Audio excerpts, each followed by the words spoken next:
আসসালামু আলাইকুম, সম্ভাব্যতার ক্লাসে সবাইকে স্বাগত। প্রথমে সবাই একটু কমেন্ট করে জানান আমার কথা স্পষ্ট শুনতে পাচ্ছেন কিনা এবং বোর্ডের লেখা স্পষ্ট দেখতে পাচ্ছেন কিনা।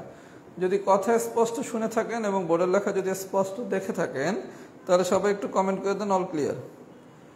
কথা যদি স্পষ্ট শুনে থাকেন এবং বোর্ডের লেখা যদি স্পষ্ট দেখে থাকেন তাহলে সবাই আগে একটু কমেন্ট করেন অল ক্লিয়ার কিনা।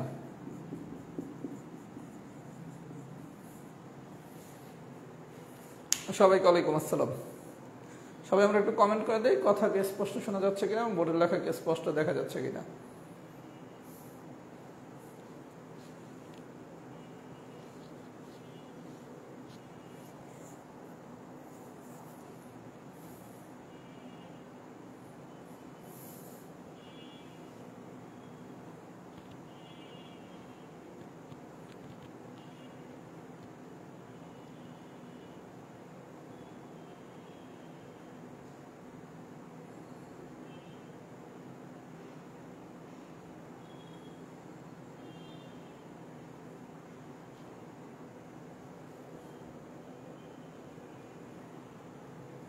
আচ্ছা, যেহেতু সবাই অল ক্লিয়ার লিখছেন ভাই, তাহলে আমি পড়ানো শুরু করতেছি।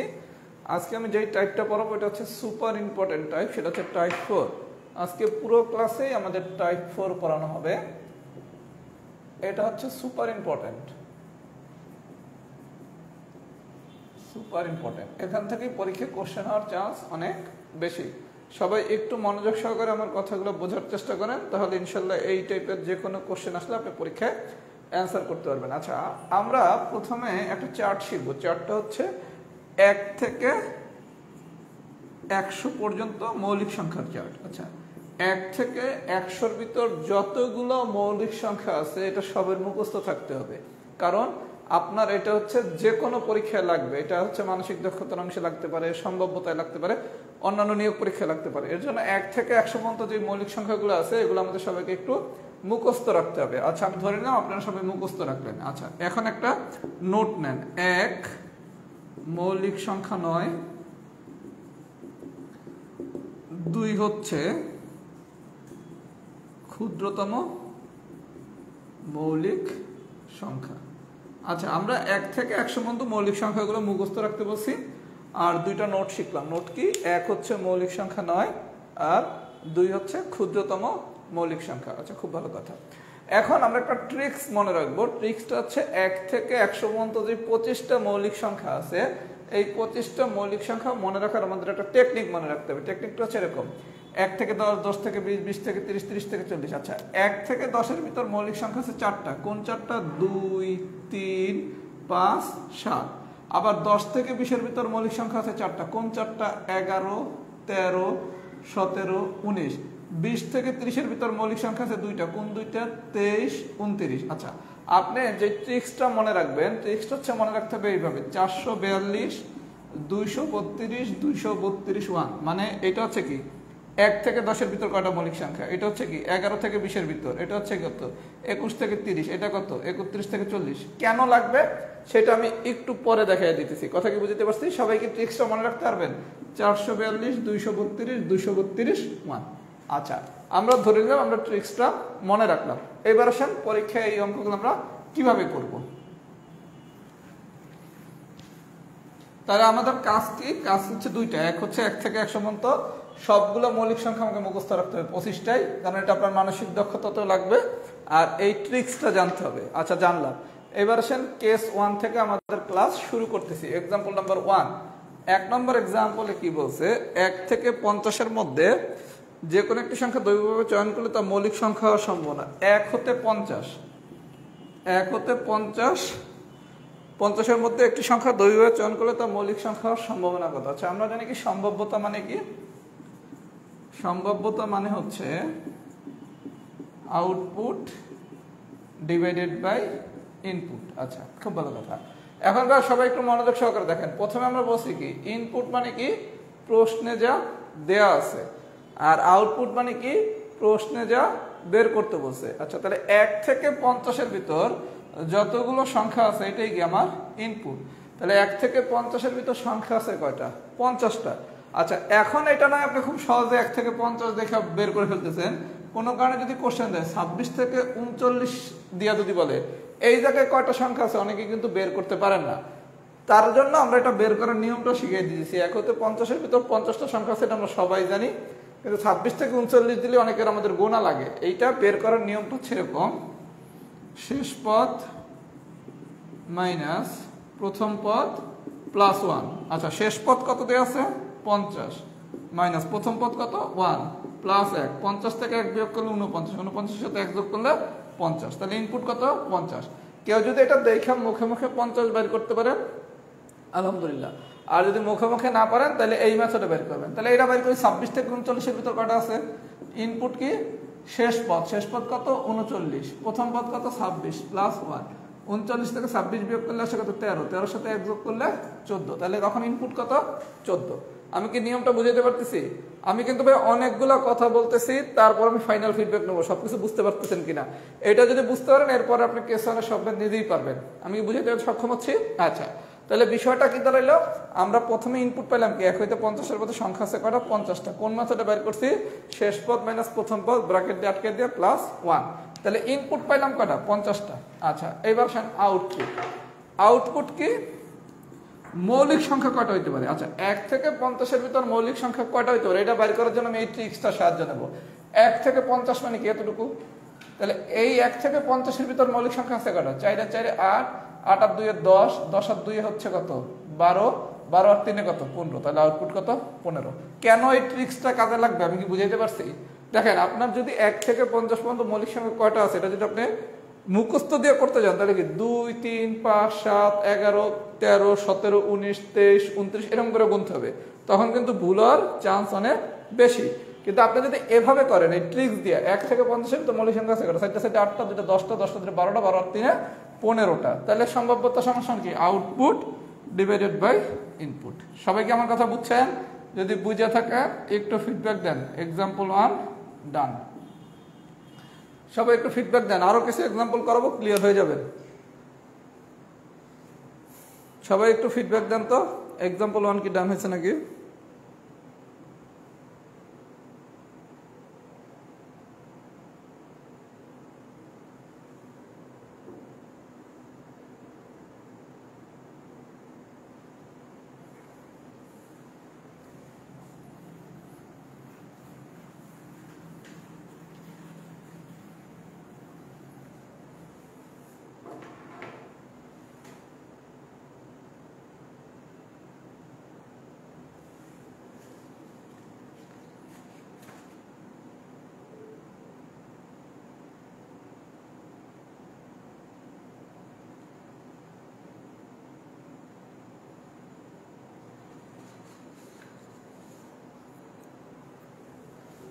আচ্ছা, আমি দেখতেছি সবাই এক্সাম্পল 1 ডান লিখতেছেন। এবার আসেন এক্সাম্পল 2, আমি ততক্ষণ 2টা করাই।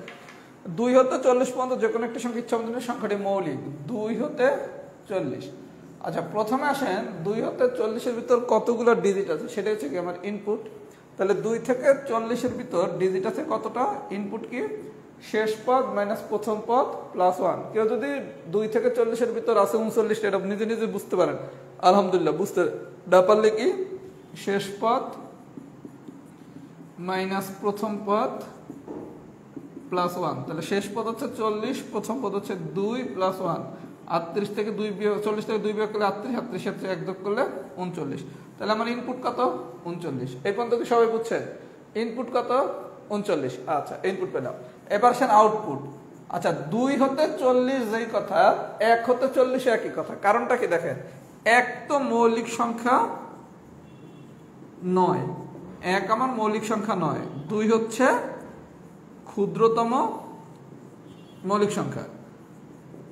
তার মানে আপনার 1 থেকে 40 বললে মৌলিক সংখ্যা হয়তো কয়টা, সবাই একটু মনোযোগ দেন। 1 থেকে 40 বললে মৌলিক সংখ্যা কয়টা, সাইডটা 8টা 8টা 2টা 10টা 10টা 2টা 12টা। 1 থেকে 40 পর্যন্ত বললেও মৌলিক সংখ্যা আমার 12টা, 2 থেকে 40 পর্যন্ত বললে আমার মৌলিক সংখ্যা 12টা। কেন? কারণটা হচ্ছে আমার 1 তো মৌলিক সংখ্যা না, তাহলে 1 থেকে 40 পর্যন্ত বললে তো 1 আমার মৌলিক সংখ্যা যেহেতু না, তাইলে যা থাকে 2 থেকে 40 পর্যন্ত মৌলিক সংখ্যা বললেও তো একই থাকে। তার মানে সোজা বাংলা কি, 1 থেকে বললেও যেই কথা, 2 থেকে বললেও সেই কথা। আমি কি পার্থক্যটা বুঝাইতে পারছি? এই কোশ্চেনটা যদি বলা হয়তো 1 থেকে 40 পর্যন্ত যে কোনো একটা সংখ্যা ইচ্ছা মতো নিলে সংখ্যাটি মৌলিক, তখন কিন্তু মৌলিক সংখ্যা এই 12টাই থাকতো। আমি কি বুঝাইতে পারছি? আবার যদি বলা হয় 2 থেকে 40 পর্যন্ত যে কোনো একটি সংখ্যা ইচ্ছা মতো নিলে সংখ্যাটি মৌলিক, তখনও কিন্তু আমার মৌলিক সংখ্যা 12টাই হবে, কারণ 1 মৌলিক সংখ্যা না, 2 হচ্ছে ক্ষুদ্রতম মৌলিক সংখ্যা। যদি এই পর্যন্ত বুঝে থাকেন একটু ফিডব্যাক দেন। এক্সাম্পল 2 ডান। এই পর্যন্ত যদি বুঝে থাকেন একটু ফিডব্যাক দেন। এক্সাম্পল 2 ডান।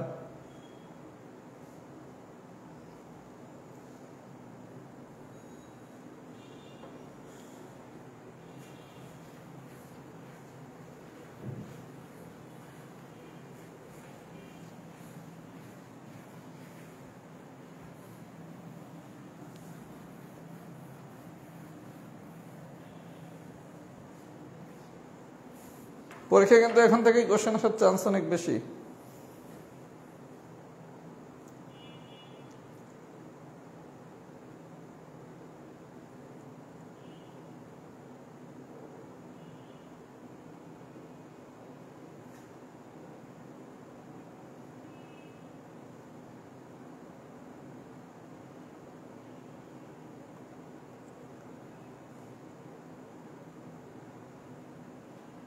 আচ্ছা, এবার আসেন এক্সাম্পল নাম্বার 7। এটা এক্সেপশনাল।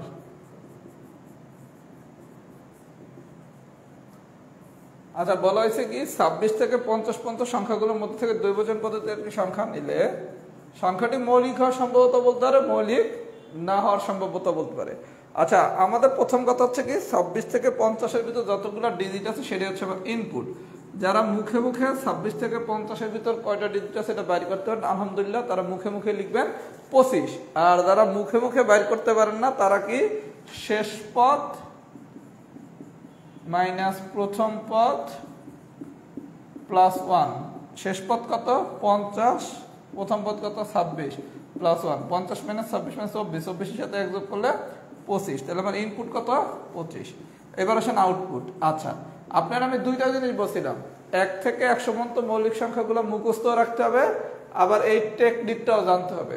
ঝামেলাটা হচ্ছে যদি আপনারা 1 থেকে 100-এর ভিতর এরকম দেয় 1 থেকে 40-এর ভিতর কয়টা মৌলিক সংখ্যা আছে, তখন আপনি এরকম গুণনা বের করতে পারেন। অথবা বললো 60 থেকে 90-এর ভিতর কয়টা মৌলিক সংখ্যা আছে, তখন আপনি গুণনা বের করতে পারেন। 2 আর 3 5, 5 আর 2 7। মানে এরকম যদি 1 থেকে 40, 20 থেকে 70, 30 থেকে 50 এইরকম যদি দেয়, তখন আমরা এই টেকনিকের সাহায্যে বের করবো। কিন্তু যদি কোনো কারণে ভাইঙা দেয়, ভাইঙা দিচ্ছে মানে কি 26 থেকে 50, এখন কিন্তু আর আমরা এই টেকনিকের সাহায্যে বের করতে পারবো না, তখন আমাকে মুখস্থ মেথডে যাইতে হবে। 26 থেকে 50-এর ভিতর মৌলিক সংখ্যা আছে 6টা। কোন 6টা? 29, 31, 37, 41, 43, 49। 29, 31, 37, 41, 43 আর হচ্ছে 47, 49 তো মৌলিক সংখ্যা না। তার মানে 26 থেকে 50-এর ভিতর মৌলিক সংখ্যা আছে কটা? 6টা। তাহলে কি আমি পার্থক্যটা বুঝাইতে পারছি, কখন মুখস্থ করবেন আর কখন টেকনিক দিয়ে করবেন।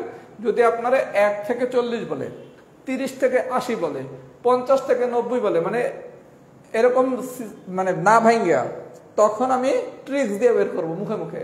কিন্তু কোনো কারণে যদি এরকম ভাইঙ্গা দেয় 26 থেকে 50, 22 থেকে 40, 37 থেকে 65, তখন আপনাকে 1 থেকে 100 মৌলিক সংখ্যা মুখস্থ, সেই মুখস্থ থেকে বাইর করতে হবে। তাহলে 26 থেকে 50-এর ভিতর মৌলিক সংখ্যা করা 6টা।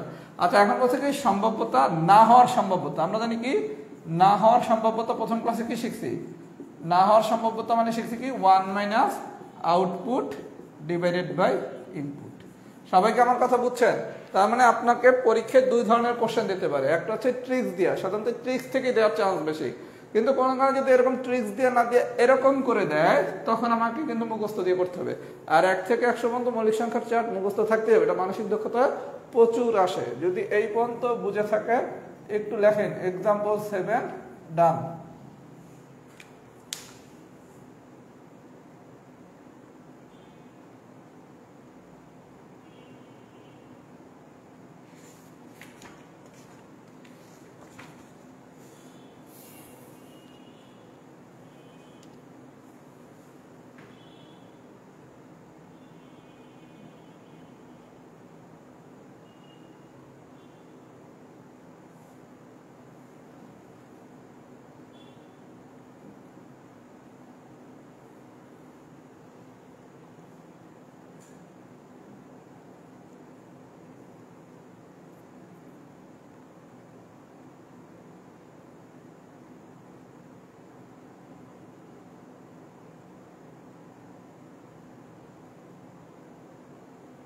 আচ্ছা, এবার আছেন এক্সাম্পল নাম্বার 9 নম্বর এক্সাম্পল আপনাদের পরীক্ষায় আসার কথা না, এটা একটু কঠিন কোশ্চেন, তারপর এটা করে দিচ্ছি সোজা, এটাও সোজা।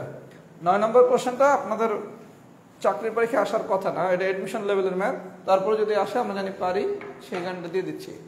আচ্ছা, কি বলছে 9 নম্বর কোশ্চেনটা?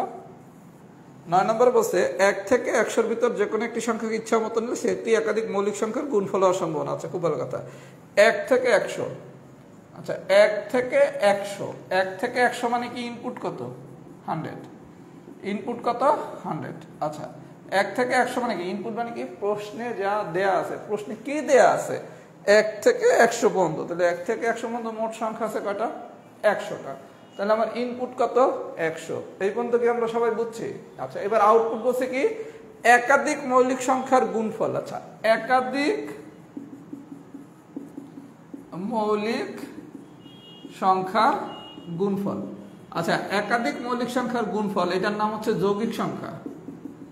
যৌগিক সংখ্যা, এগুলো বিস্তারিত আমি সংখ্যায় বলাবো। একাধিক মৌলিক সংখ্যার গুণফলের নাম মানে হচ্ছে কি যৌগিক সংখ্যা। আপনার 1 থেকে 100-র ভিতর মৌলিক সংখ্যা যদি 25টা হয় তাহলে যৌগিক সংখ্যা কয়টা? 75টা। 1 থেকে 100 এদের কাউন্ট করেন, 4 4 8 10 12 15 17 19 22 24 25। তাহলে 1 থেকে 100-র ভিতর যদি আমার মৌলিক সংখ্যা 25টা হয় তাহলে একাধিক মৌলিক সংখ্যার গুণফলের আরেকটা নাম হচ্ছে কি যৌগিক সংখ্যা। তাহলে যৌগিক সংখ্যা কয়টা? 75টা। তাহলে আপনার দ্বারা চাইছে কি একাধিক মৌলিক সংখ্যার গুণফল মানে কি যৌগিক সংখ্যা বের করতে বলছে। তাহলে আউটপুট কত? 75। আচ্ছা, এখন আমার সূত্র কি ছিল? আউটপুট ডিভাইডেড বাই ইনপুট, তার মানে কি 75 ডিভাইডেড বাই 100। এটা অ্যান্সার হওয়ার কথা ছিল, কিন্তু তারা পার্সেন্টেজে চাইছে। পার্সেন্টেজ মানে কি ইনটু 100%। তাহলে 100 100 কাটা, তার মানে কি 75%। কেউ যদি এই পার্সেন্টেজের কনসেপ্টটা না বোঝেন শতকরার ক্লাসে বুঝবেন, যখন আমি শতকরা পড়াবো তখন বুঝবেন। তাহলে সামারিটা কি, এটা যদি ভাই অনেক বেশি কঠিন কোশ্চেন হয়, কঠিন প্রশ্ন হলে আমরা কি শিখলাম? 1 থেকে 100-র ভিতর মৌলিক সংখ্যা হচ্ছে কয়টা? 25টা। এটা একটু মাথায় রাখেন, মৌলিক সংখ্যা কয়টা? 25টা। তাহলে মৌলিক সংখ্যা যদি 25টা হয় তাহলে যৌগিক সংখ্যা কয়টা? 75টা। তাহলে যৌগিক সংখ্যার আরেকটা নামই কি? একাধিক মৌলিক সংখ্যার গুণফল। একাধিক মৌলিক সংখ্যার গুণফলের নামটাই কি? যৌগিক সংখ্যা। তাহলে আপনাদের চাইছে কি যৌগিক সংখ্যা হওয়ার সম্ভাবনা। তাহলে যৌগিক সংখ্যা হচ্ছে 75টা আর টোটাল সংখ্যা হচ্ছে 100টা। তাহলে সম্ভাব্যতা সূত্র কি? Output divided by input. এটা আবার অ্যান্সার হচ্ছে পার্সেন্টেজে, তার মানে কি output divided by input into 100%। আমি বুঝতে পারছি যারা এই শতকরার বিষয়টা বোঝেন নাই, এই কনসেপ্টটা, তারা শতকরার ক্লাস করলেই ডিটেলস বুঝে যাবেন। আমি কি বুঝাইতে পারছি? কথা কি বুঝেছি? 100টার ভিতর মৌলিক সংখ্যা যদি 25টা হয় তাহলে যৌগিক সংখ্যা হবে কয়টা? টোটাল সংখ্যা 100টা। এর মধ্যে মৌলিক সংখ্যা 25টা, তাহলে যৌগিক সংখ্যাকে বিয়োগ করলে যেটা পাচ্ছেন সেটাই কি যৌগিক সংখ্যা। যেমন আপনার নাম মনে করেন আসিফ, আর ভালো নাম হচ্ছে আসিফ শাহরিয়ার, তাহলে আসিফ শাহরিয়ারটা দিয়ে যা বোঝায় আসিফ দিয়েও কি তাই বোঝায়। যৌগিক সংখ্যার একাধিক মৌলিক সংখ্যার গুণফল একই কথা। একাধিক মৌলিক সংখ্যার গুণফল বললেও 75টা হবে, যৌগিক সংখ্যা বললেও 75টা হবে। আমি কি বুঝাইতে পারছি? আমি কি বুঝাইতে পারছি? যদি বুঝাইতে পারি তাহলে সবাই একটু ফিডব্যাক দেন। কেস 1 ডান। সবাই একটু ফিডব্যাক দেন। কেস 1 ডান।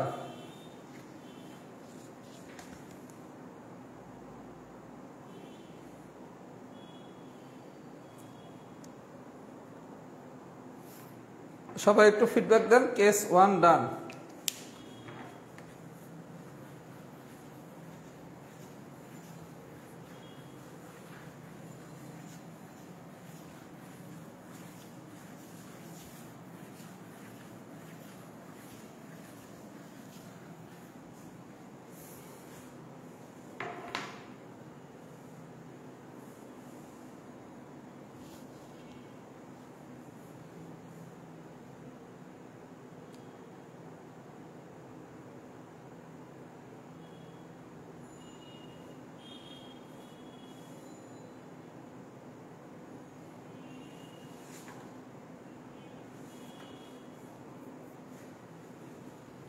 আচ্ছা, এবার আসেন কেস 2। কেস 2 করতে হলে দুইটা জিনিস জানতে হবে। এই দুইটা জিনিস আবার যখন বর্গমূল করবেন তখন জানা লাগতো। সেটা হচ্ছে কি আপনাকে 1 থেকে 30 পর্যন্ত প্রত্যেকটা সংখ্যার হচ্ছে বর্গ জানতে হবে। বর্গ মানে কি 1 এর স্কোয়ার মানে কত 1, 2 এর স্কোয়ার মানে কত 4, 3 এর স্কোয়ার মানে কত 9, এরকম করতে করতে 30 এর স্কোয়ার পর্যন্ত মুখস্থ থাকতে হবে। এটা আপনার ম্যাথমেটিক্সের অনেক জায়গার ক্যালকুলেশনে লাগবে। তার মানে স্টেপ 1 কি আপনাকে 1 থেকে 30 পর্যন্ত প্রত্যেকটার স্কোয়ার জানতে হবে। যেমন 15 স্কোয়ার মানে 225, এগুলো মুখে মুখে বলতে হবে। 16 স্কোয়ার মানে 256। কথা কি বুঝতে পারছি? তাহলে বিষয়টা দাঁড়ালো কি, আমাদের 1 থেকে 30 পর্যন্ত প্রত্যেকটা সংখ্যার স্কোয়ার মুখস্থ রাখতে হবে। এটা আপনার অনেক জায়গায় কাজে লাগবে। কথা কি বুঝতে পারছি? আচ্ছা, আরেকটা জিনিস জানতে হবে, 1 থেকে 10 পর্যন্ত সংখ্যার ঘন মানে কিউব মানে কি, 1 কিউব মানে কি 1, 2 কিউব মানে কত 8, তারপর হচ্ছে আপনার 5 কিউব মানে কত 125, এরকম করে 10 কিউব পর্যন্ত আপনাকে মুখস্থ রাখতে হবে। তাহলে এই দুইটা জিনিস কি আমাদের মুখস্থ থাকবে? তাহলে আমরা দুইটা জিনিস মনে রাখবো, একটা হচ্ছে 1 থেকে 30 পর্যন্ত প্রত্যেকটা সংখ্যার স্কোয়ার, আর 1 থেকে 10 পর্যন্ত প্রত্যেকটা সংখ্যার কিউব। এটা আপনার হচ্ছে অনেক ক্যালকুলেশনের জায়গায় লাগবে, সেই ক্যালকুলেশনটা আপনার অনেক বেশি সহজ হয়ে যাবে। আচ্ছা, তাহলে আমরা একটু 10 নম্বর কোশ্চেনটা দেখি। যদি আমরা এতটুকু মনে রাখতে পারি তাহলে কোশ্চেনটা আমার অনেক বেশি হয়ে যাবে। আচ্ছা, অনেকে সংখ্যা নিয়ে প্রশ্ন করতেছেন, ভাই আমি কিছুদিন পরই বাস্তব সংখ্যা পড়াবো, তখন আমি সংখ্যা নিয়ে অনেক বিস্তারিত আলোচনা করব, সংখ্যার উপর অনেকগুলো ক্লাস হবে। আজকে আমরা সংখ্যার ভিতর না থাকি, জাস্ট ম্যাথটা করার জন্য যতটুকু সম্ভবত বোঝার দরকার এতটুকু বুঝেন। সংখ্যার ক্লাসে আমরা সংখ্যা নিয়ে আরো বিস্তারিত আলোচনা করব। কথা কি বুঝছেন? আচ্ছা, অঙ্ক নম্বর 10 নম্বর কোশ্চেনে কি বলছে, 1 থেকে 99 পর্যন্ত সংখ্যাগুলো থেকে দৈবজন পদ্ধতিতে একটি সংখ্যা নেওয়া হলো। 1 থেকে 99, আচ্ছা খুব ভালো কথা। তাহলে প্রথমে আমরা বের করব কি ইনপুট। 1 থেকে 99 মানে ইনপুট কাটা 99টা, মানে 99টা ডিজিট।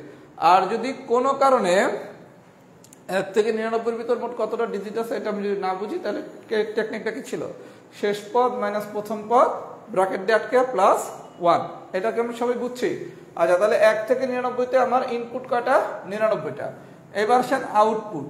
আউটপুট কি বলছে, 1 থেকে 99 পর্যন্ত সংখ্যাগুলো থেকে দৈবজন পদ্ধতিতে একটি সংখ্যা নেওয়া হলো, সংখ্যাটি বর্গ সংখ্যা হওয়ার সম্ভাবনা। আচ্ছা, বর্গ সংখ্যা, তাহলে ভাই একটু মনোযোগ দিয়ে বলুন তো, 1 থেকে 99 পর্যন্ত যে কোনো একটি সংখ্যা ইচ্ছা মতো নিলে সংখ্যাটি বর্গ সংখ্যা। আচ্ছা, 1 থেকে 99 পর্যন্ত বর্গ সংখ্যা আছে কার কার?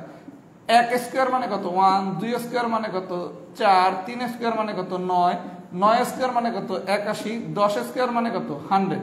তার মানে আপনার সংখ্যা আছে কত 1 থেকে 99। তাহলে 1 থেকে 99 ভিতর আমার বর্গ সংখ্যা আছে কয়টা? 1 square, 2 square, 3 square, 4 square, 5 square, 6 square, 7 square, 8 square, 9 square, মানে কি 9টা না? আউটপুট হচ্ছে 9। আমার কথাটা কি বোঝেন নাই? গল্পটা বুঝেন। 1 থেকে 99 ভিতর যারা থাকবে তারা কি 99 তো বড় হইতে পারবে না, তাহলে আপনি বাইর করবেন কেমনে? দেখেন 99 বড় হচ্ছে কত 100, 100 মানে কি 10 স্কোয়ার, তার মানে কি আমি 10 স্কোয়ারকে নিতে পারবো? তাহলে 1 থেকে 99 ভিতর আমার বর্গ সংখ্যা কি কি? 1 স্কোয়ার থেকে 9 স্কোয়ার। 1 স্কোয়ার মানে কি 1, আর 9 স্কোয়ার মানে কত 81। আমি যদি 10 স্কোয়ার নেই তাহলে কি হয়ে যাবে 100। 100 তো আমি নিতে পারবো না। তাহলে 1 থেকে 99 ভিতর আমার বর্গ সংখ্যা আছে কোনটা? 1 থেকে 9 পর্যন্ত। তাহলে 1 থেকে 9 পর্যন্ত মানে কি মোট 9টা। তাহলে আউটপুট কত 9। তাহলে সম্ভবত সূত্র কি আউটপুট ডিভাইডেড বাই ইনপুট। সবাই কি ব্যাপারটা বুঝছেন? না বুঝলেও সমস্যা নেই, আমি আরেকটা এক্সাম্পল দেখাচ্ছি। সবাই কি ব্যাপারটা বুঝছেন নাকি? একটু কমেন্ট করেন তো, এক্সাম্পল 10 কি ডান হয়েছে নাকি? সবাই কি ব্যাপারটা বুঝছেন কিনা একটু কমেন্ট করে দিই তো ভাইয়া, একটু সবাই কমেন্ট করে দেই। যদি বুঝে থাকে আলহামদুলিল্লাহ, না বুঝে থাকলে আমি একই কনসেপ্টের আরো 3টা ম্যাথ করাবো।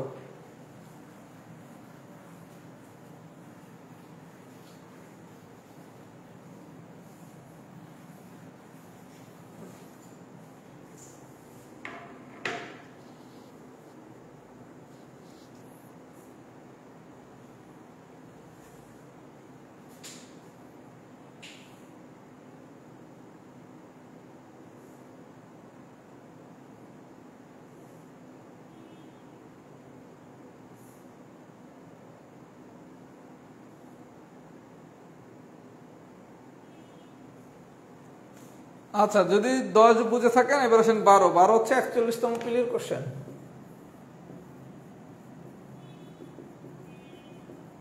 12 হচ্ছে 41তম প্রিলির কোশ্চেন। আচ্ছা, 12তে কি বলছে?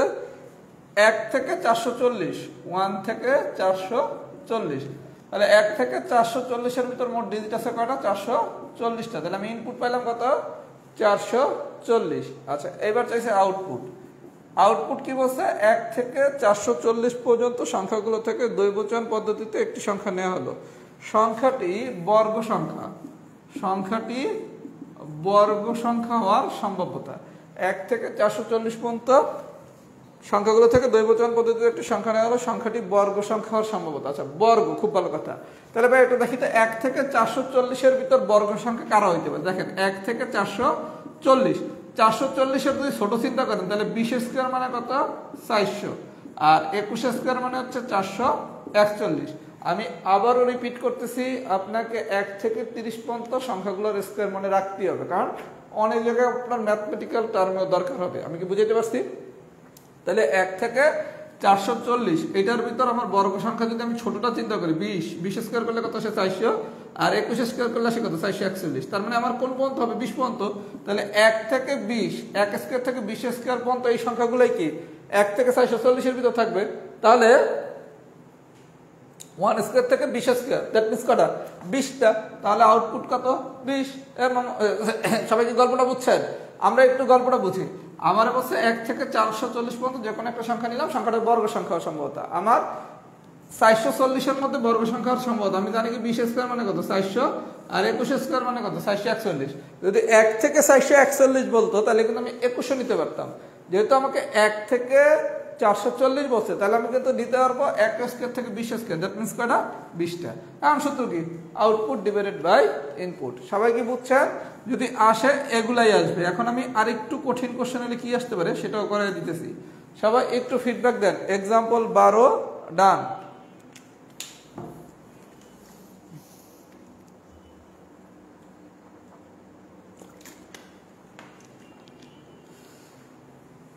আমার চেহারা দেখে কি বিধ্বস্ত মনে হইতেছে? একটু কমেন্ট করেন তো সবাই, আমার চেহারা দেখে কি মনে হইতেছে? বাসা চেঞ্জ করাতে কি পরিমাণ কঠিন কাজ। তার উপর মনে করেন আমাদের মতো যারা হচ্ছে সিঙ্গেল মানুষ, তাগুলোকে তো আরো ডেঞ্জারাস কঠিন। মানে আমি কাজ করতে করতে 4-5 দিনে প্রথমে তো হচ্ছে পুরাতন বাসার কি সব জিনিসপত্র গুছাইতে হয়েছে, নাম্বার 1। তারপরের কাজ কি? সেই জিনিসপত্র নতুন বাসায় নেওয়া লাগছে, নাম্বার 2। তারপর হচ্ছে সেই নতুন জিনিস আবার গুছানো লাগছে, নাম্বার 3। কথা কি বুঝাইতে পারছি? এরপর আবার বাসায় জিনিসপত্র তুলনামূলকভাবে একটু বেশি। আর আমার মা হচ্ছে এখন কিছুই করতে পারে না, কিছুই করতে পারে না। এই প্রতিদিনই মানে আমার এই লাস্ট 6-7 দিন ধইরা খবর হয়ে গেছে। আমি তারপরও চেষ্টা করছিলাম শনিবার দিন যাতে ক্লাসটা নিতে পারি, কিন্তু শনিবার দিন আমি ক্লাসরুমটা রেডি করতে পারিনি। কারণ ক্লাসরুমটা যেই রুমে আমরা আপনাদের ক্লাস নেই, এই ক্লাসরুমটা খুব সেন্সিটিভ একটা বিষয়। এই জায়গায় অনেক কিছু বিষয় আছে। নাম্বার 1, লাইটটা একদম অ্যাপ্রোপ্রিয়েট সেটিং হইতে হবে। তারপর হচ্ছে আপনার সাউন্ড সিস্টেমের একটা ব্যাপার আছে, ইন্টারনেটের একটা ব্যাপার আছে, তারপর হচ্ছে এসির একটা ব্যাপার আছে। মানে অনেক কিছুই হচ্ছে এটার সাথে কানেক্টেড। মানে ক্লাসরুম আপনি চাইলেন আর কালকে রেডি করে ফেললেন, এটা পসিবল না। ক্লাসরুম করতে খবর আছে, ক্লাসরুম করতে হচ্ছে খুবই সময় সাপেক্ষ ব্যাপার। আবার এই ক্লাসরুম তো আবার ওখান থেকে কি প্রথমে ডিসকানেক্ট করতে হয়েছে, ওইটাও আরেক ঝামেলা। মানে ভাই আমার খবর হয়ে গেছে। তারপর চিন্তা করছি না, আজকে ক্লাসটা যে কোনো মূল্যে নেই, যাতে ক্লাসটা শুরু তো করতে হবে। কারণ আপনার একটা জিনিস মাথায় রাখবেন, আমি আপনাদের আজকে ক্লাস নেওয়ার কারণ হচ্ছে মূলত 2টা। নাম্বার 1, যেহেতু আমরা 2 দিন ক্লাস নিতে পারি নাই, আমাদের টার্গেট ছিল আজকে আমরা শুরু করবো। আর নাম্বার 3 হচ্ছে, নাম্বার 2 যেটা মোস্ট ইম্পর্টেন্ট, যেটা থেকে আপনারা শিক্ষা নেবেন, আপনি কোনো কিছু যদি চিন্তা করেন অনেক সুন্দর করে শুরু করবেন, তাহলে আপনার কোনো কিছু শুরু হবে না। কথা কি বুঝেন নাই? আপনাকে শুরুটা আগে করতে হবে, আপনাকে আগে স্টার্ট করতে হবে। আপনি যদি চিন্তা করেন আপনি প্রথম বলে নাইমাই 4 মারবেন, ম্যাক্সিমাম ক্ষেত্রে আপনি প্রথম বলে 4 মারতে গেলে আউট হয়ে যাবেন। কথা কি বুঝছেন? আপনি যদি প্রতি ম্যাচে চিন্তা করেন আমি ফার্স্ট বলে 4 মারবো, আপনার ম্যাক্সিমাম ক্ষেত্রে আপনাদের প্রথম বলে আউট হয়ে যাবেন। 2-1 দিন 4 হবে, ম্যাক্সিমাম দিন আউট হবেন। আপনার টার্গেট হবে আগে প্রথমে 2-3টা বল দেখি কি অবস্থা, তারপর হচ্ছে হিট করা শুরু করবো যে আসলে বলের মেরিট কেমন, পিচ কেমন। এই কারণে হচ্ছে এটা হলো আপনার পড়াশোনা বা যাই করতে চান না কেন, প্রথম দিনই মনে করেন ফাটাইয়া দেবো সেটা হবে না, ধীরে ধীরে আগাতে হবে। তখন আপনার জিনিসটা গুছিয়ে ফেলবেন, অনেক কিছু করতে পারবেন। যেমন আমি আজকে ক্লাসটা শুরু করে দিছি, মানে কি আমার এখন বুধবার দিন মনে হবে না সব তো ঠিকঠাক। আর এই ক্লাসটা নিতে দেয় তো আমি বুঝতে পারবো যে আমার নতুন ক্লাসরুম আসলে কি কি সমস্যা হচ্ছে। আমি যদি ক্লাসটা শুরু না করি আমি কি বুঝবো? কথা কি বুঝতে পারছেন? এই কারণে আমি ক্লাসটা শুরু করার কারণে আমার কাছে বুধবার দিন মনে হবে যে না মোটামুটি সবই তো ঠিকঠাক হয়ে গেছে, সাউন্ড ঠিক আছে, লাইট ঠিক আছে, তাহলে তো ঠিক আছে, এখন আমার জন্য তো ক্লাস কন্টিনিউ করাই যায়। আপনি কথা বলেন নাই?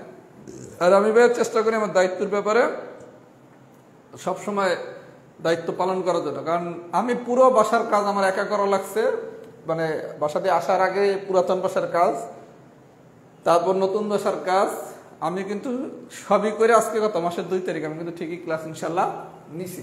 আচ্ছা আমরা তাহলে 12 নম্বর যদি বুঝে থাকি, আচ্ছা একজন লিখছে ভাবি দরকার, আরেকজন লিখছে ডাবল হয়ে যান। এখন এই জায়গায় আবার একটা কথা আছে, কথাটা হচ্ছে মনে করেন ভাবির প্রতি সম্মান রেখে বলতেছি, জানি না ভবিষ্যতে কে ভাবি হবে, সে যদি অনেক বেশি দায়িত্বশীল হয়, দায়িত্বশীল মানে কি যে রেসপন্সিবিলিটি যদি সে নেয়, তখন আমার কাজগুলো অনেক সহজ হয়ে যাবে, তখন সব কাজ আমার করতে হবে না। আনফর্চুনেটলি সে যদি দায়িত্ব না নেওয়ার মতো হয়, তখন আমার আরো দায়িত্ব উল্টা বাড়বে। কথা কি বোঝেন নাই? মানে এখন আমার যদি লোড থাকে 70%, মানে আমার লোড 100%, এখন আমরা যদি একদম হেল্প করে তাহলে আমার লোডটাকে 100% থেকে কি 90%, 80%, 60%, 50%, 30%, 20% হইতে পারে। অনেক বেশি দায়িত্বশীল হলে কি আমার হয়তো 20% লোড নেওয়া লাগবে, 80% সে নেবে। এখন যদি আবার উল্টা সিনারি চিন্তা করেন, কোনো কারণে সে দায়িত্বশীল না, তাহলে আমার 100-র সাথে আরো 100 আমার ডাবল লোড হয়ে যাবে। কথা কি বোঝেন নাই? তখন আমার এই দায়িত্ব তো পালন করা লাগবেই, উল্টা তারও আবার অনেক বেশি দায়িত্ব পালন করতে হবে। এইখানে বেসিক্যালি বিষয়টা হচ্ছে কি, দায়িত্ব সবাই নেয় না। আপনি যদি আপনার ফ্যামিলির দিকে তাকান, মনে করেন আপনারা 4-5 বোন ভাই বোন, যদি আমাদের এখন আমরা যে জেনারেশনে আমাদের কারোই ভাই বোনের সংখ্যা খুব বেশি না, কিন্তু আমাদের যদি বাবা চাচা বা মামা খালু এই জেনারেশনটা আমরা দেখি, দেখবেন যে আপনার মামা আছে 5 জন বা চাচা আছে 5 জন, 5 জন চাচা বা 5 জন মামা সবাই কি সমান দায়িত্বশীল? দেখা যাবে ফ্যামিলির দায়িত্ব একজন নিছে, বাকিদের কোনো খবরই নেই। আলটিমেটলি আমাদের এখানে হচ্ছে দায়িত্ব সবাই নেয় না, গুটি কয়েক মানুষ দায়িত্ব নেয়, আর যে দায়িত্ব নেয় সমালোচনা তারই হয়। কথা কি বোঝেন নাই? কারণ আপনারা যে দায়িত্ব নিবে তার কিছু কাজ ভুলও হবে। আমরা ভালোটা মনে রাখি না, আমরা খারাপটা মনে রাখি। আর আমরা জাতি হিসেবে খুবই ইমোশনাল। আমরা কিছু না করে যদি মনে করেন আয়সা যদি বলি আরে অনেক কিছু করতে চাইছিলাম, জীবন দিয়ে দিতে চাইছিলাম, এই মুখের কথাগুলো শুনলে আমরা অনেক বেশি খুশি হই কাজের থেকে। আচ্ছা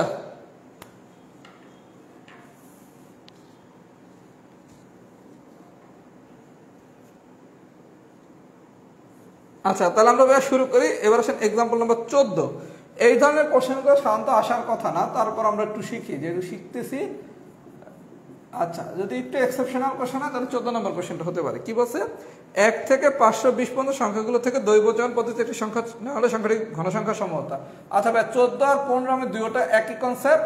প্রথমে 14 নম্বরটা দেখেন, একটু মনোযোগ দেন। যদি একটু এক্সেপশনাল কোশ্চেন হয়, আর 15 হচ্ছে যদি সুপার এক্সেপশনাল হয়, সবই শিখেন। যেহেতু আমরা কনসেপ্ট শিখছি, তাহলে কেন আমরা হচ্ছে একটু কঠিন ম্যাথগুলো শিখবো না? আচ্ছা 1 থেকে 520 পর্যন্ত, তাহলে 1 থেকে 520 পর্যন্ত আমার মোট ডিজিট আছে কয়টা? 1 থেকে 520 এর মধ্যে ইনপুট হচ্ছে আমার 520, মামলা শেষ। আচ্ছা এইবার বলছে কি 1 থেকে 520 পর্যন্ত সংখ্যাগুলো থেকে দৈবচয়ন পদ্ধতিতে একটি সংখ্যা চয়ন করলে সংখ্যাটি ঘন সংখ্যা। আচ্ছা কি সংখ্যা বলছে? ঘন সংখ্যা। আচ্ছা 1 থেকে 520, গল্পটা একটু আমরা সবাই বোঝার চেষ্টা করি। আমরা বলছি কি 1 থেকে 10 পর্যন্ত আমার প্রত্যেকটা সংখ্যার কিউব শিখতে হবে। তাহলে সেই কিউব শিখা দিয়ে শিখছি কি 8 কিউব আর 9 কিউব। 8 কিউব মানে হচ্ছে 512 আর 9 কিউব মানে হচ্ছে 729। তাহলে মামলাটা একটু দেখেন সবাই। 1 থেকে 520 পর্যন্ত যদি আমরা সংখ্যাগুলো নেই, তাহলে আমার 1 থেকে 520 এর ভিতর আমি বলছি কি 1 থেকে 10 পর্যন্ত আমাদের সংখ্যাগুলোর কিউবগুলো মনে রাখতে হবে। তাহলে 1 থেকে 520 এর ভিতর 8 কিউব মানে হচ্ছে কত? 512, 9 কিউব মানে কত? 729। তার মানে 1 থেকে 520 এর ভিতর আমার ঘন সংখ্যা আছে কি 1 থেকে 8 কিউব, দ্যাট মিন্স কটা? 8টা। তাহলে আউটপুট কত? 8। এটা তো কমন, আগেরটা ছিল বর্গ, এটা হচ্ছে ঘন। এটা নিয়ে আমাদের মনে হয় না 14 নম্বর কোশ্চেন নিয়ে কারো কোনো সমস্যার কথা। আগে আমরা স্কোয়ার করছিলাম, এইবার আমরা কিউব করতেছি।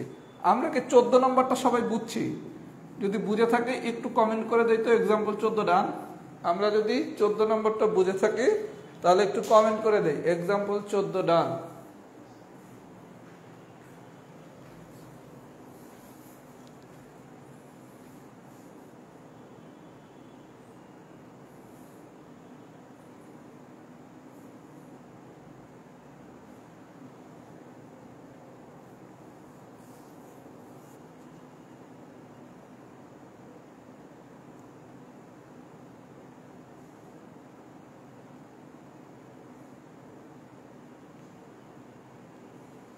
আচ্ছা 14 যদি বুঝে থাকেন ভাই, এবার আসেন 15 নম্বর। 15 নম্বরটা হচ্ছে যদি অনেক বেশি কঠিন কোশ্চেন দেয় তাইলে। আচ্ছা প্রথমে এগুলো সবাই সংখ্যার ক্লাসে শিখবেন, আপাতত জেনে রাখেন। অযুগ্ম, অযুগ্ম সংখ্যা মানে হচ্ছে বিজোড় সংখ্যা। অযুগ্ম সংখ্যা মানে হচ্ছে কি বিজোড় সংখ্যা, আর যুগ্ম সংখ্যা অযুগ্ম, অযুগ্ম যুগ্ম সংখ্যা মানে হচ্ছে জোড় সংখ্যা। জোড় সংখ্যার আরেকটা নাম হচ্ছে যুগ্ম সংখ্যা, বিজোড় সংখ্যার আরেকটা নাম হচ্ছে অযুগ্ম সংখ্যা। আচ্ছা 15 নম্বর হচ্ছে সুপার এক্সেপশনাল কোশ্চেন, সবাই একটু মনোযোগ দিয়ে দেখেন। আচ্ছা আপনার বলছে 1 থেকে 520 পর্যন্ত, খুব মনোযোগ দেন। 1 থেকে 520 পর্যন্ত আমার ইনপুট কত 520, খুব ভালো কথা। আচ্ছা আপনারে 14 নম্বরে বলছিল কি ঘনসংখ্যা সম্ভবত বের করতে, তাহলে 1 থেকে 520 এর ভিতর আমার ঘনসংখ্যা ছিল কয়টা 8টা, তাহলে আউটপুট কত 8, মামলা শেষ। কিন্তু 15 নম্বরে বলছে ঘনসংখ্যা না দিয়ে বলছে অযুগ্ম ঘনসংখ্যা। অযুগ্ম ঘনসংখ্যা মানে হচ্ছে বিজোড় ঘনসংখ্যা, আমার কথা কি বুঝছেন?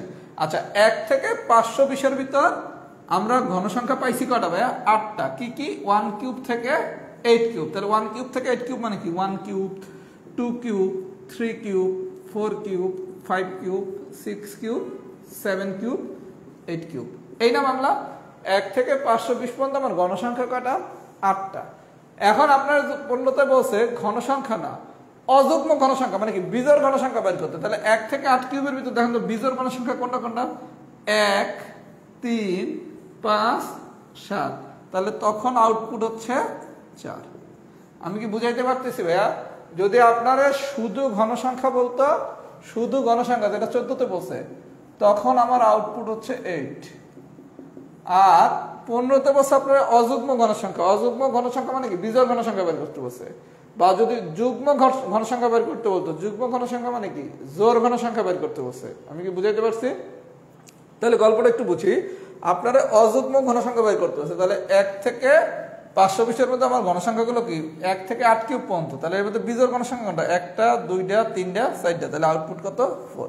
তাহলে যদি অযুগ্ম বলে তাহলে বিজোড়গুলো বের করবেন, যুগ্ম বললে জোড়গুলো বের করবেন। আমি কি বুঝাইতে পারছি? আমি যদি বুঝাইতে পারি একটু ফিডব্যাক দিয়ে দেই তো। কেস 2 ডান। আমরা যদি সবাই কেস 1 বুঝে থাকি, আমাদের কেস 3ও বোঝা শেষ। পরীক্ষার জন্য কেস 3 অনেক বেশি ইম্পর্টেন্ট। সবাই একটু ফিডব্যাক দেন, সবাই একটু ফিডব্যাক দেন। কেস 3 সুপার ইম্পর্টেন্ট, কিন্তু আমি জাস্ট একটু একটা ম্যাথ শিখিয়ে দিলেই সবগুলা ম্যাথ নিজেরা পারবেন। জাস্ট একটা ম্যাথ যদি আমি এখন শিখিয়ে দেই, কেস 3 সব ম্যাথ নিজেরা পারবেন।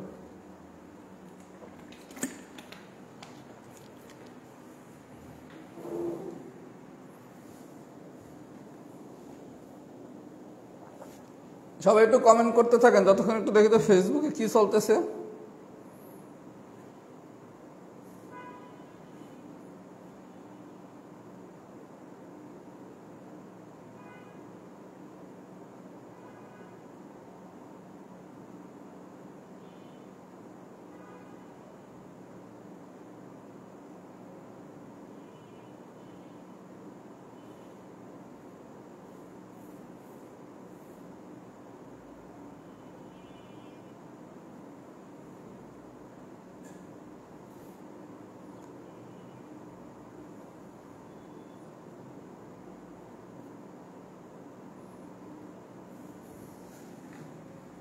আচ্ছা এবার আসেন কেস 3। যদি কেউ কেস 1 বুঝে থাকেন, গত ক্লাসটা বুঝে থাকেন, আপনার কেস 3 শেষ। এটাই ম্যাথের ম্যাজিক, যে আমি যদি বেসিক ক্লিয়ার করতে পারি, কোশ্চেন যতই কঠিন হোক না কেন সব আমার ইজি। যেমন কেস 3 ম্যাথ অনেক কঠিন, যে কোনো গাইড বই খুললে আপনার মাথা নষ্ট হয়ে যাবে। এখন দেখেন কেস 3 ম্যাথ আপনি কিন্তু অলরেডি পারেন, জাস্ট আমি শুধু একটা ম্যাথ দিয়ে ধরাই দিচ্ছি, সব আপনি পারবেন। একটু মনোযোগ দেন, একটু মনোযোগ দেই, তাহলে আমরা সব ম্যাথই পারবো। আচ্ছা অঙ্ক নম্বর 18 নম্বর ম্যাথটা একটু দেখি। কেস 3 এটা কিন্তু ইম্পর্টেন্ট পরীক্ষা আসার জন্য। আচ্ছা 18 নম্বর ম্যাথ কি বলছে? 1 হতে 21 পর্যন্ত, 1 হতে 21 পর্যন্ত। আচ্ছা খুব ভালো কথা। তাহলে প্রথমে ইনপুট কত ভাইয়া 21। ভাইয়া আপাতত 18 আমরা ভুলে যাই, 18 আমরা ভুলে যাই না। আজকে তো বাংলাদেশের হচ্ছে প্র্যাকটিস ম্যাচ। আমরা যখন মূল বিশ্বকাপ হবে সেদিন ডেফিনেটলি বাংলাদেশ যদি ভালো খেলে, আমরা তো মানে সেদিন ক্লাসের টাইম চেঞ্জ করে দেবো, সহজ কথা।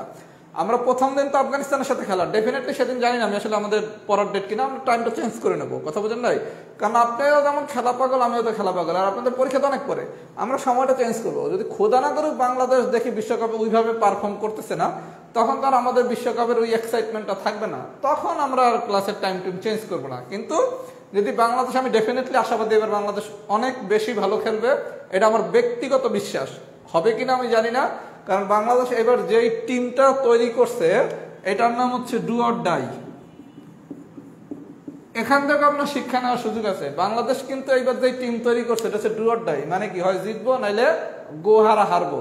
সম্মানজনক পরাজয় এটার কোনো কিন্তু ভ্যালু নেই। আমরা জাতি হিসেবে আবেগী এবং আমরা রিস্ক নিতে ভয় পাই, এই কারণে আমরা সবকিছু সম্মানজনক হার সুঝি। মনে করেন আপনি বিসিএস পিলিতে 2 মার্কের জন্য টিকেট নাই, ওইটাও মানে কি ফেল, 20 মার্কের জন্য টিকেট নেই সেটাও ফেল। তার মানে আপনার রিস্ক নিতে হবে, কি হয় টিকবো নাহলে টিকবো না, মাঝখানে কোনো শব্দ নাই। এবার আমাদের টিমটা হয়েছে ডু আর ডাই, মানে জিতলে জিতবো নাইলে অনেক বড় মার্জিনে ঠকবো। যেমন প্রায় এবার সমালোচনা করা হয় বাংলাদেশ কি 50 ওভার খেলতে পারবে, বেশ কিছু ম্যাচ দেখলাম 40 ওভার 42 ওভার খেলছে। মানে বিষয়টা হচ্ছে এবার টিম হচ্ছে এমন, যদি ভালো খেলে তারা 50 ওভার খেললে 330-40 করে ফেলতে পারে, আর যদি ক্লিক না করে মানে ফেল করে প্ল্যান, তারা 40 ওভার অল আউট হবে। আলটিমেটলি আমার রেজাল্ট কি হয়, জিততে হবে না হারতে হবে, এর মাঝখানে কিছু নাই। আচ্ছা 1 হতে 21, ভাই আমরা 18 ভুলে যাই। এবার আসেন আগের নিয়মে, যদি বলা হয় 1 হতে 21 পর্যন্ত যে কোনো একটি সংখ্যা ইচ্ছা মতো নিলে সংখ্যাটি 3-এর গুণিতক, 3-এর গুণিতক। আচ্ছা ভাই মামলাটা একটু বুঝি। মনে করেন আপনারা, আমি গত ক্লাসের আলোকে যদি পড়াই 1 হতে 21 পর্যন্ত যে কোনো একটি সংখ্যা ইচ্ছা মতো সংখ্যাটি 3-এর গুণিতক, তখন আপনি কি করতেন, ইনপুট হচ্ছে 21 আর আউটপুট হতো কি 3-এর গুণিতক। 3-এর গুণিতক মানে কি 3-এর নামতা, তাহলে 3-এর নামতা কি কি, 1 থেকে 21-এর ভিতর 3-এর নামতা কি কি, 3, 6, 9, 12, 15, 18, 21। তাহলে আউটপুট কত, 1, 2, 3, 4, 5, 6, 7। তাহলে কি অঙ্কটা পারতেন? যদি কোশ্চেনটা দেওয়া হয় 1 হতে 21 পর্যন্ত যে কোনো একটি সংখ্যা ইচ্ছা মতো নিলে সংখ্যাটি 3-এর গুণিতক। 3-এর গুণিতক মানে কি 3-এর নামতা। আচ্ছা 3-এর নামতা মানে কি 3, 6, 9, 12, 15, 18, 21। তাহলে আউটপুট কত, 1টা 2টা 3টা 4টা 5টা 6টা 7টা। আচ্ছা খুব ভালো কথা, তাহলে আউটপুট 7। এটা কি পারছি? আচ্ছা যদি কোশ্চেন দিত 1 হতে 21 পর্যন্ত যে কোনো একটি সংখ্যা ইচ্ছা মতো নিলে সংখ্যাটি 7-এর গুণিতক, সংখ্যাটি 7-এর গুণিতক। ভাইয়া দেখেন মজা, 7-এর গুণিতক যদি এটা দিত তাহলে 1 হতে 21 মানে কি ইনপুট কত 21। আচ্ছা এবার আসেন আউটপুট, 7-এর গুণিতক মানে কি 7-এর নামতা, তাহলে কি 7, 14, 21। তাহলে আমার আউটপুট কত 3। তাহলে কোশ্চেন যদি এরকম দিত 1 হতে 21 পর্যন্ত যে কোনো একটি সংখ্যা ইচ্ছা মতো নিলে সংখ্যাটি 3-এর গুণিতক, পারি। যদি বলা হয় 1 হতে 21 পর্যন্ত যে কোনো একটি সংখ্যা ইচ্ছা মতো সংখ্যাটি 7-এর গুণিতক, তাইলেও পারি। এইবার আপনার সাথে একটু খেলা করছে, কি খেলা, এই দুইটা প্রশ্ন এক করে দিছে। 1 হতে 21 পর্যন্ত সংখ্যাগুলোর মধ্যে নিরপেক্ষভাবে যে কোনো একটি সংখ্যাকে বাছাই করলে সংখ্যাটি 3 অথবা 7-এর গুণিতক, তখন আপনি কি করবেন, প্রথমে 3-এর গুণিতক বাইর করবেন, প্রথমটার নাম দিবেন এ, আচ্ছা মানে আফগানিস্তান। সেকেন্ডে বাইর করবেন 7-এর গুণিতক, 7-এর গুণিতকের নাম দিবেন বি মানে বাংলাদেশ। দিছেন ভাই, খুব মনোযোগ সহকারে বুঝেন। কেস 3-র ম্যাথ যদি আসে যা যা বাইর করতে বসে প্রথমে বাইর করবেন, প্রথমটার নাম দিবেন এ, দ্বিতীয়টার নাম দিবেন বি। দিছেন? এবার দেখেন এ আর বির ভিতর কি কোনো কমন উপাদান আছে কিনা। শুধু কমন উপাদান আছে 21, শুধু কমন উপাদান আছে কি 21। আচ্ছা যেগুলা কমন উপাদান থাকবে তার ভিতর শুধুমাত্র একটা নেবেন, কারণ আমরা সেট লেখার সময় কি শিখছিলাম, কোন উপাদান দুইবার লেখা যায় না। তাহলে এ আর বির ভিতর আমার শুধু কমন উপাদান আছে 21, আমি শুধু 21 একবার নেব। যেই উপাদানগুলো একাধিকবার থাকবে সেগুলো আমি শুধু একবার নেব, আর বাকি সবগুলো যেরকম আছে সেরকমই। তাহলে টোটাল উপাদান আছে কয়টা, 1টা 2টা 3টা 4টা 5টা 6টা 7টা 8টা 9টা। তাহলে আমার এই অঙ্কের ইনপুট কত 21 আর আউটপুট কত 1 2 3 4 5 6 7 8 9। তাহলে এটা কি ললিপপ হয়ে গেল না? অঙ্ক শেষ, অঙ্ক কিন্তু শেষ, কিচ্ছু না। আপনি 3-এর গুণিতক বাইর করবেন, 7-এর গুণিতক বাইর করবেন। এবার এই দুইটার ভিতর দেখবেন কোনো কমন উপাদান আছে কিনা। যেই কয়টা কমন উপাদান আছে সেগুলো শুধু একটা নেবেন। যেহেতু 21 আছে দুই জায়গায়, তাহলে কি একটা 21 নেব, বাকিটা বাদ দেবো। বাদ দিলে যে কটা উপাদান হয় 1টা 2টা 3টা 4টা 5টা 6টা 7টা 8টা 9টা, তাহলে আউটপুট কত 9। অঙ্ক শেষ। ললিপপ কি হয়েছে, ললিপপ কি হয়েছে, আরো দুইটা করাই আরো ললিপপ হয়ে যাবে। লেখেন এক্সাম্পল 18টা, নতুন কিছুই শিখাই নাই। এই কনসেপ্ট কিন্তু সেটের কনসেপ্ট, যে সেটে কখনো একই উপাদান একাধিকবার লেখা যায় না। হ্যাঁ, সবাই একটু কমেন্ট করেন। একজন লিখছে বাংলাদেশের খেলা দেখার ইচ্ছা নাই স্যার, আপনি ক্লাস করেন। আপনি কি একজন বিশেষ প্লেয়ারের ভক্ত?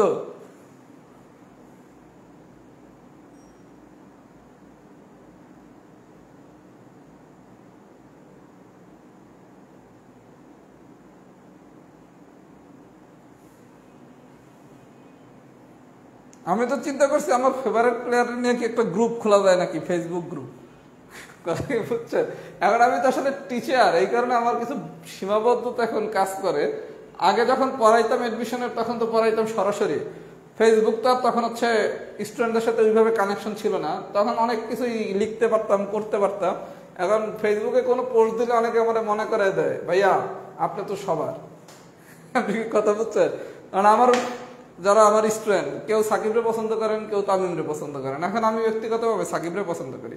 স্বাভাবিক আমি লিখলে তো সাকিবের পক্ষেই লিখবো, তখন যারা তামিমের ফ্যান তারা হচ্ছে আমার উপরে মাইন্ড করে।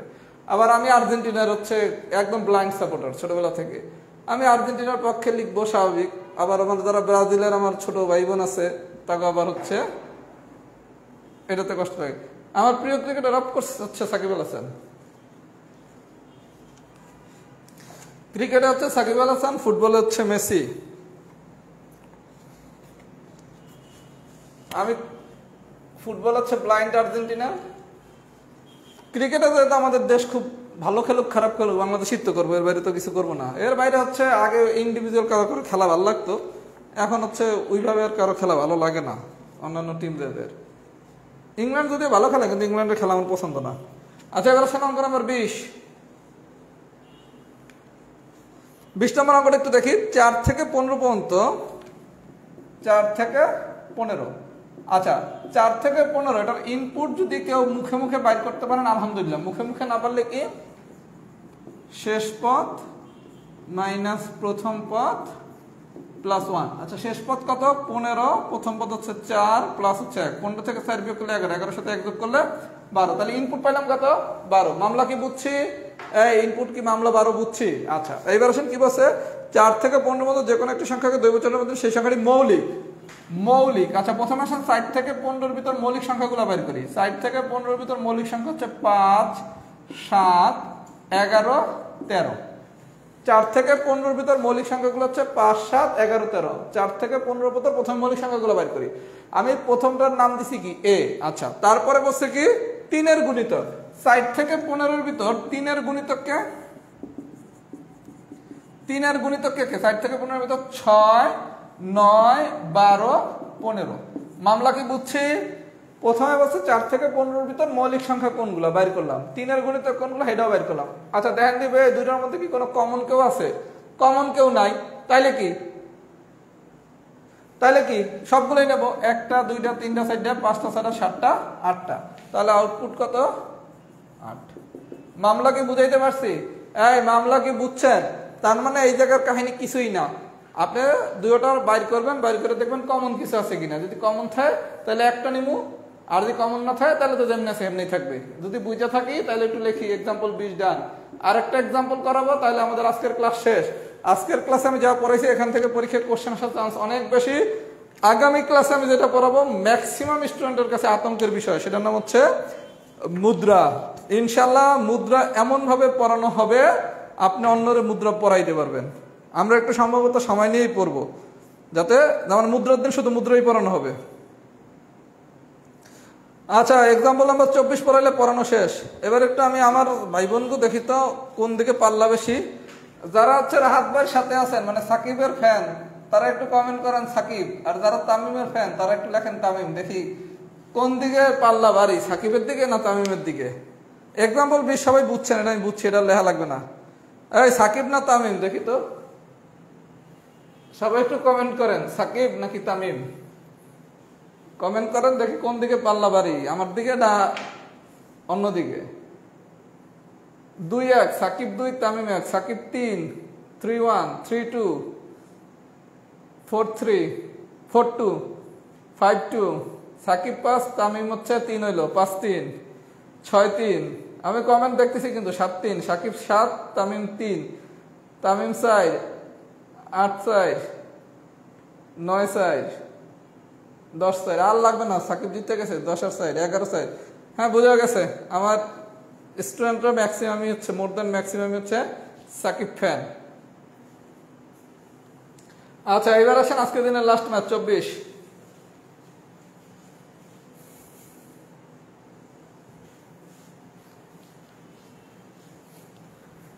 24। আচ্ছা 24 নম্বর কুমার সাঙ্গাকারা, আমার নিজের পছন্দের প্লেয়ারদের রাখবেন।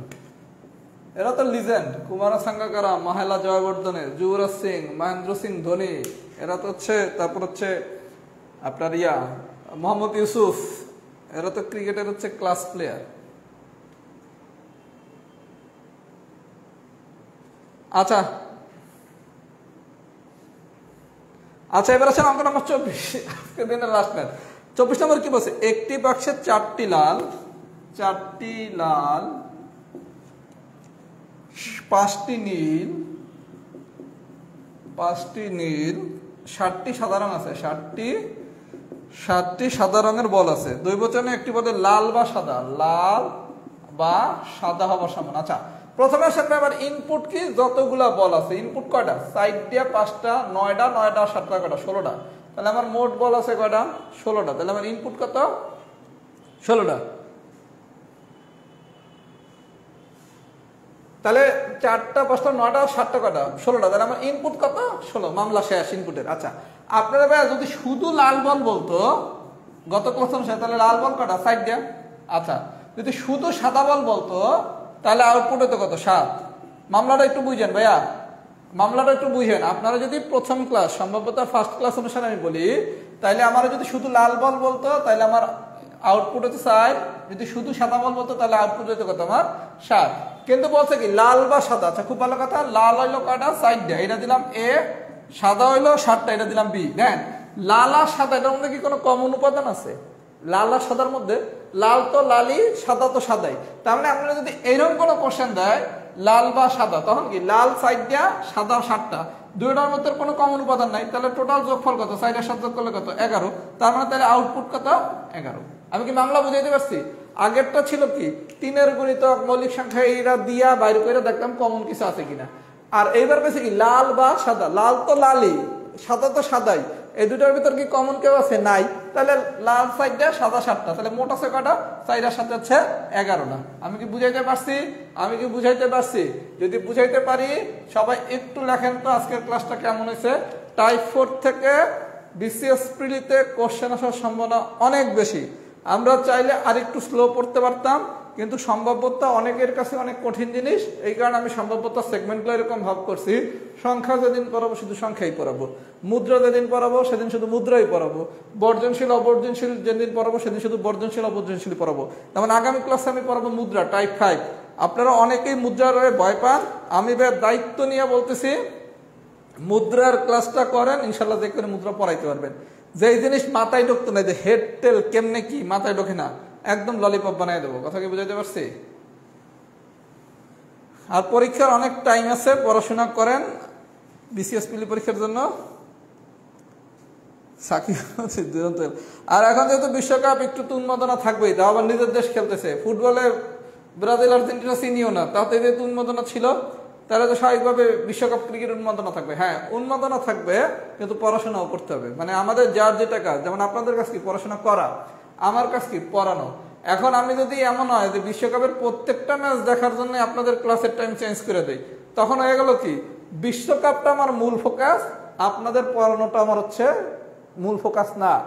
তাহলে আমার মূল ফোকাস তো ডেফিনেটলি হবে আপনাদের পড়ানো, কারণ এটা আমার রুজির মাধ্যম, মানে পেশা।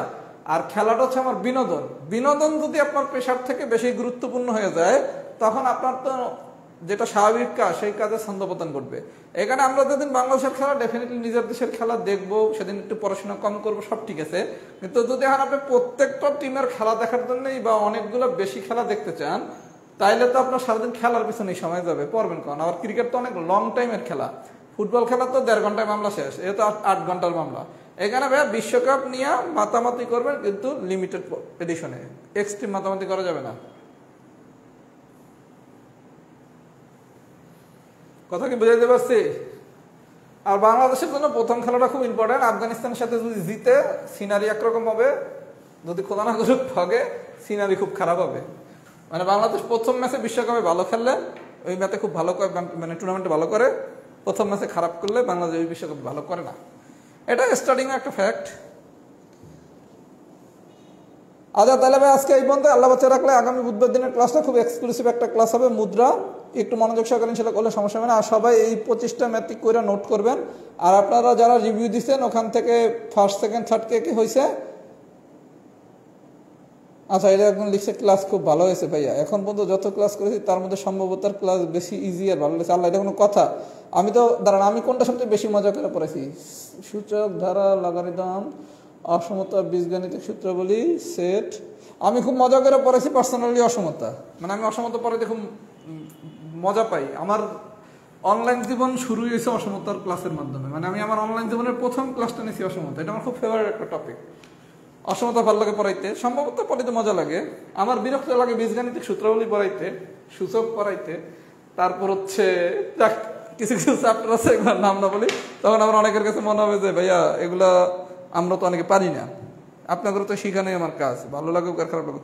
ওকে ভাইয়া, তাহলে এই পর্যন্ত। আল্লাহ বাচ্চা রাখলে আবার দেখা হবে, সেই পর্যন্ত ভালো থাকবে। আর মুদ্রার ক্লাসটা সবাই একটু লাইভ করার চেষ্টা করবেন।